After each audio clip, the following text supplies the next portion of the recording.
તો ખ્યાતિકાંડના મુખ્ય સૂત્રધાર કાર્તિક પટેલની ગઈકાલે મોડી રાત્રે અમદાવાદ એરપોર્ટથી અટકાયત કરી લેવામાં આવી છે। સત્તાવાર રીતે તેની ધરપકડ પણ કરી લેવામાં આવી છે અને તે મુદ્દે થોડીક વારમાં જ પ્રેસ કોન્ફરન્સ પણ કરવામાં આવશે।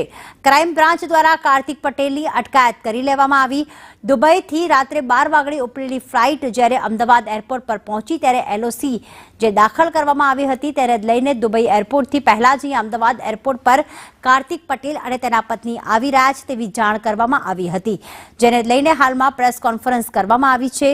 મુખ્ય સૂત્રધાર છેલ્લા 2 મહિનાથી ફરાર હતો, જ્યારે ખ્યાતિકાંડમાં આખો કેમ્પ યોજાયો અને ત્યારબાદ લોકોના હૃદય ચીરી નાખવામાં આવ્યા।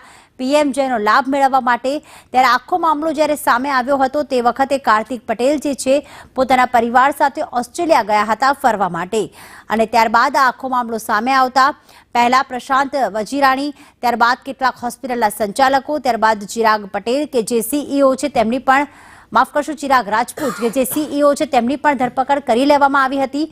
પરંતુ કાર્તિક પટેલ એક દેશથી બીજા દેશમાં ફરાર થતો હતો। પહેલા ઓસ્ટ્રેલિયા, ત્યારબાદ ન્યુઝીલેન્ડમાં શરણ લીધું હતું અને ત્યારબાદ જ્યારે દુબઈ ગયા અને દુબઈથી પોતાની પત્નીની સારવાર કરવા માટે જ્યારે અમદાવાદ એરપોર્ટ ખાતે આવ્યા ત્યારે અમદાવાદ એરપોર્ટથી જ તેમની ધરપકડ કરી લેવામાં આવી છે અને સાથે જ હાલમાં પ્રેસ કોન્ફરન્સ કરવામાં આવશે।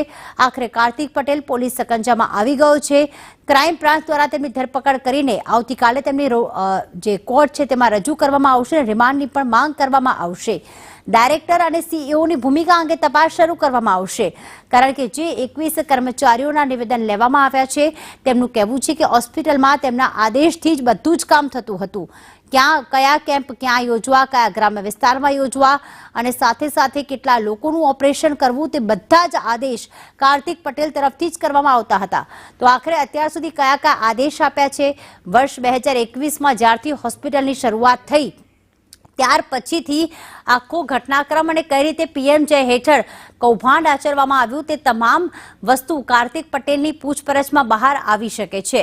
થોડીક જ વારમાં પ્રેસ કોન્ફરન્સ કરવામાં આવશે અને કઈ રીતે કાર્તિક પટેલની બાતમી મળી હતી, કારણ કે આ અગાઉ કાર્તિક પટેલ જ્યારે અન્ય દેશોમાં ફરાર હતો ત્યારે એણે આગોતરા જામીન માટે અરજી પણ કરી હતી, પરંતુ આગોતરા જામીનની અરજી વારંવાર મુદત પડતી હતી અને જેના જ કારણે કાર્તિક પટેલ પોલીસ પકડથી દૂર હતો અને આખરે જ્યારે અમદાવાદ એરપોર્ટ ખાતે આવ્યો ત્યારે જોવામાં આવ્યું કે તેની પત્નીને લઈને તે વ્હીલચેર પર આવ્યો છે।